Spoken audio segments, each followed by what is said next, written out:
四个不同的这种脉论。那么如同在我们就是相当于是我们知道那个玉山嘛，玉山不是有很多的那个支撑那个布的那个架子嘛，杆子一杆一杆的那个叫什么？山谷。啊，山谷。那么在这个从上面，比如说我们就是观想头灯大乐轮的这个中脉是好像往下，就是我们就是打开一个玉山，如果玉山上面的那个布那些没有的情况下，那就是那个山谷，就是当时那些不管是竹子也好，那个铁也好，塑料也好，这个不用管，我们就是看它的形状就是往下的，然后就我们要看那个后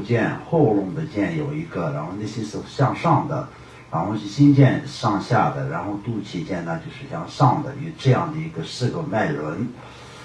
那么这个它的形状就是如同这种，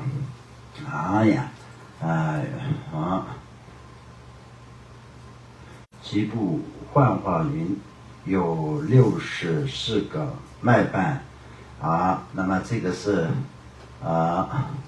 肚脐的部是不是？对。脐部的那个幻化轮是有64个脉瓣朝上这个知道从肚脐的部分就是有一个脉轮，这个呢就是有64个脉瓣。那么这个我们就可以看，相当就是在中脉是一个主要的中间的一个，就是相当就是水管子一样的话，那就是很多的小管子都是接在这个中的管子上面，然后就是都是会有可以在都是通的，然后就都是这个气脉的这个论呢，就是在向上的。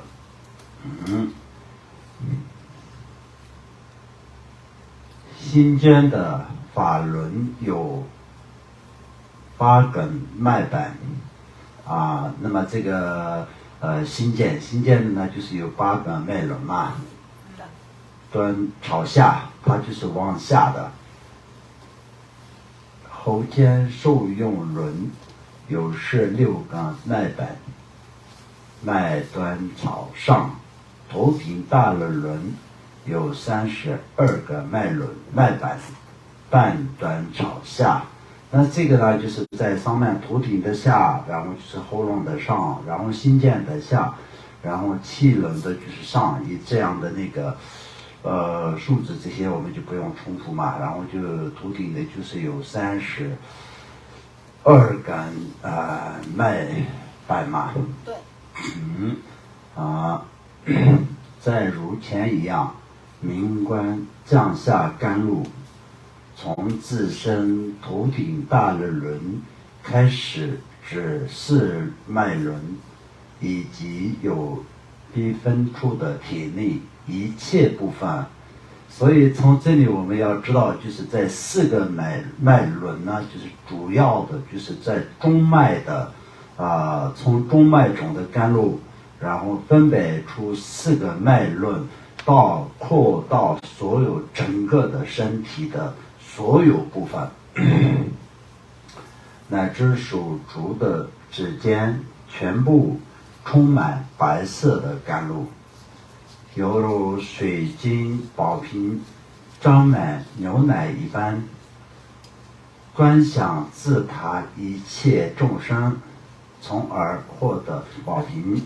秘密智慧具义4种灌顶，清净了业障、烦恼障、所知障、习气障4障我们就获得了宝瓶秘密智慧然后就什么聚义那我们平常都知道，我们就是做所有的灌顶的时候都有这4个灌顶是一个过程，对吧？所以就是获得宝瓶灌顶、秘密灌顶、智慧灌顶、聚义灌顶等，获得了4种圆满灌顶。因为获得4种圆满灌顶的缘故呢，就是清净了业障烦恼障、所知障、习气障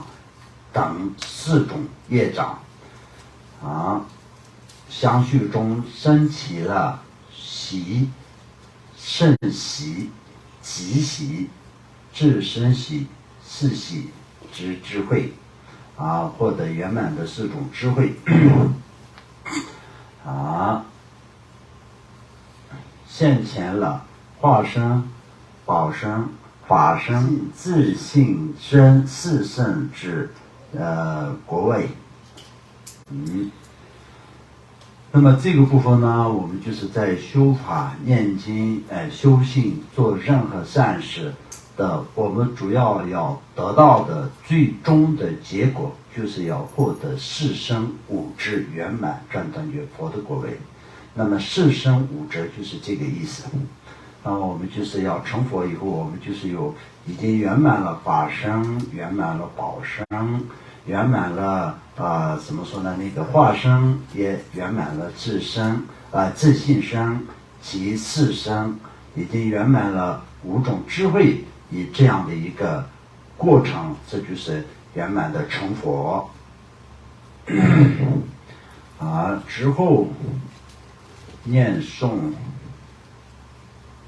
后主，因我愚昧无知故，于三昧也有实犯，其情上是护主主尊上是金刚持，是大悲之主宰者，众生救主我归依。那么这4句是我们平常都是有在修无家经的时候有修嘛，对不对？那么前面的我们在学习的部分呢，就是观想的内容、观想的说明但是我们就是刚刚就是护主这个方面呢，就是要平常都是念诵的，对不对？对。我之所有违犯生苦役三明指，一切根本与只分三昧业，皆无余发露忏悔。那么这些都是说我们可以在念的嘛，一直在我们修五加身的时候，就这个下面都是继续念下去的部分。然后念下去的过程当中，在每一个字的内容必须得要想清清楚楚。那么这就是一个修持，就是这样的，就是因为修跟持诵咒语跟修是什么呢？就是心里必须得要观想到它的内容这样才是圆满的达到一个修持任何仪轨的时候呢，就是达到它所有的一切的这个效果。